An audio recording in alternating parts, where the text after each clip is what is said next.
On est parti sur une nouvelle vidéo sur le marché immobilier français en 2025.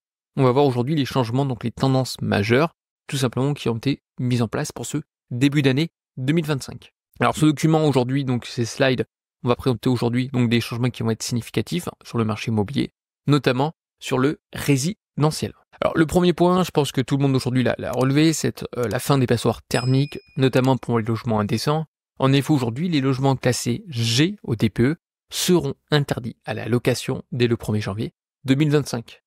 Impactant aujourd'hui, potentiellement, ça c'est souvent d'après les chiffres, notamment la FNAIM, que j'ai relevé, 500 000 actifs, donc 500 000 biens, ce qui est considérable. Donc déjà aujourd'hui qu'on a des problèmes aujourd'hui à loger de la population, notamment les jeunes étudiants, si en plus on va rajouter ces fameux petits DPEG, il y a encore plus, je viens de vous dire, de demandes, par conséquent une sélection qui est encore une fois drastique. Donc on peut mettre ce que vous voulez, permis de louer, les prix bloqués, machin truc, peu importe.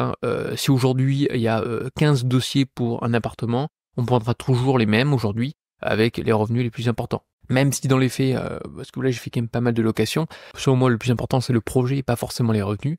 Mais aujourd'hui la plupart des ménages vont sélectionner les revenus et les garants avec les montants les plus importants.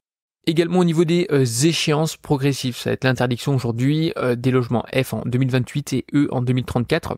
L'objectif, encore une fois, c'est favoriser tout ce qui est rénovation, transition. Alors, cette partie rénovation, transition, très importante, je vous l'accorde avec vous. Par contre, il ne faut pas oublier également l'objectif, l'objectif principal, c'est de loger les personnes en fait.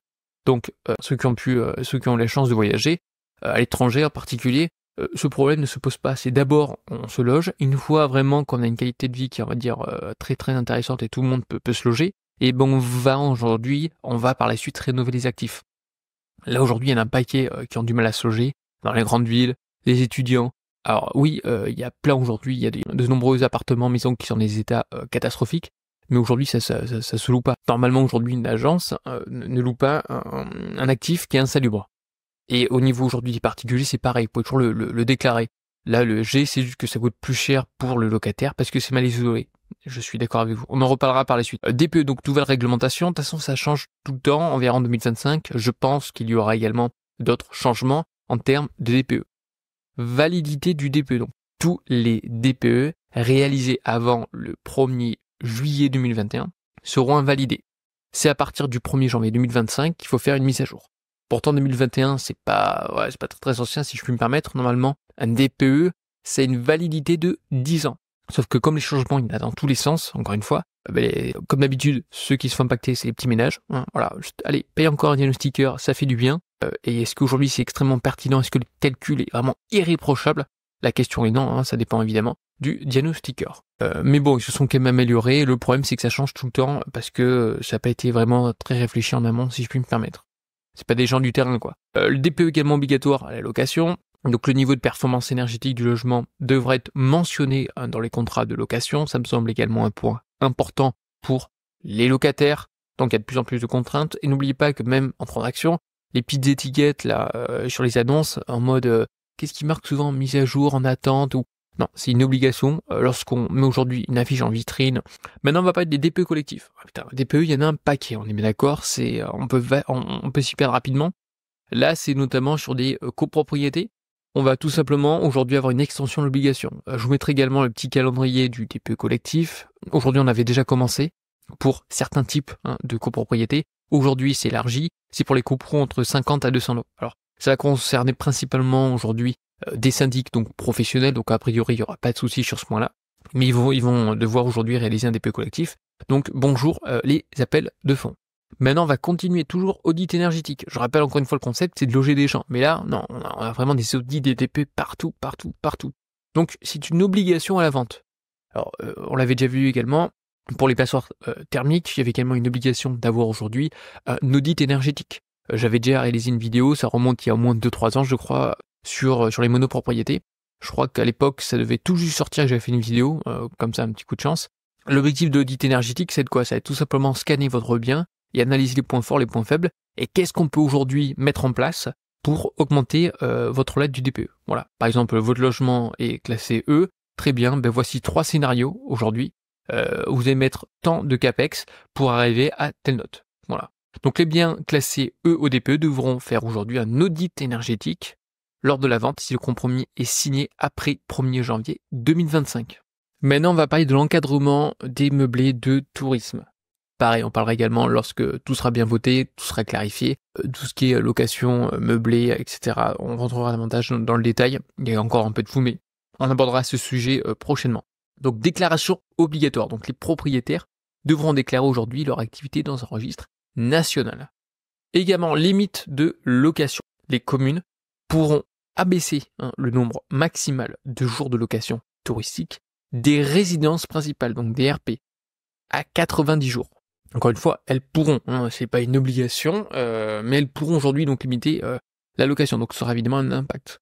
Évidemment, amende, alors normalement il y a quand même pas trop de sanctions parce qu'évidemment il faut mettre du personnel en place, on est bien d'accord, mais bon, je dis quand même, on sait jamais, surtout qu'aujourd'hui il manque un peu d'argent. L'amende en cas de dépassement de la durée maximale de location est portée à 15 000 euros. Voilà, avec de l'IA, je pense que c'est facile aujourd'hui à déterminer si une personne a dépassé les 90 jours. Maintenant, on continue. Donc, moi j'appelle ça le PPAT. Donc, le PPT, c'est le plan pluriannuel de travaux. Toujours pour les copros. Voilà, les copros, il y a de plus en plus de règles, c'est normé dans tous les sens. Je suis pas extrêmement fan des copros, je pense que vous l'avez compris. Les copropriétés, donc de 50 lots ou moins.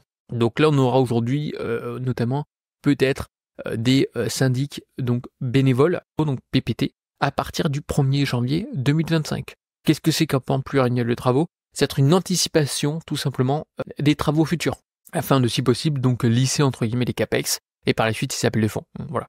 Que les gens se disent, tiens, je vote, je sais qu'il y a un ravalement de facettes qui va arriver dans X temps, par exemple.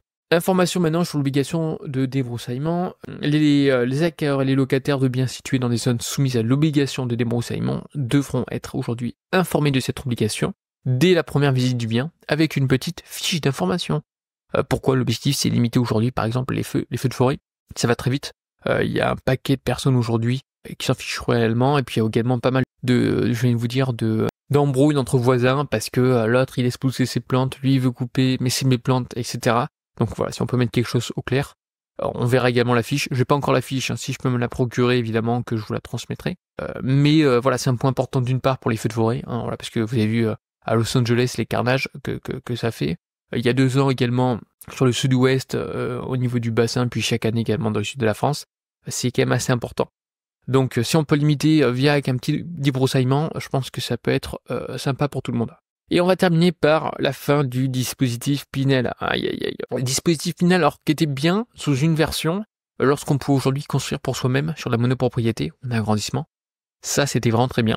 Par contre, investir du Pinel sur de la copro, bon, majoritairement, parce qu'il y a eu de belles affaires, mais majoritairement, on se faisait un peu avoir. D'où aujourd'hui le Pinel, on se fait piner. Le promoteur, ça lui permet aujourd'hui de liquider ses stocks rapidement. Le CGP de prendre ses commissions de 20 à 30%, c'était quand même assez considérable. Bon, aujourd'hui, c'est fini, en 2024. Je pense qu'une loi de défisc va sortir prochainement, enfin, va sortir. On verra, mais en 2025, je pense qu'il y aura peut-être une loi de défisc ou pour 2026, parce qu'aujourd'hui, les lois de défisc, ça permet tout simplement de liquider quelques actifs, ça va un petit peu plus vite, notamment pour les promoteurs, sachant qu'aujourd'hui, ils sont, la situation est quand même assez négative pour les promoteurs. Bon, je vous fais pas de schéma, vous avez tous compris aujourd'hui que la situation est quand même assez grave, donc à voir ce qu'ils vont mettre en place. Bon, en tout cas, ce jour, c'est fini le Pinel pour 2024. Allez, la vidéo donc touche à sa fin. Merci à tous encore une fois d'avoir vu cette petite vidéo. On partage, on like, un petit commentaire et je vous dis à une prochaine. Allez,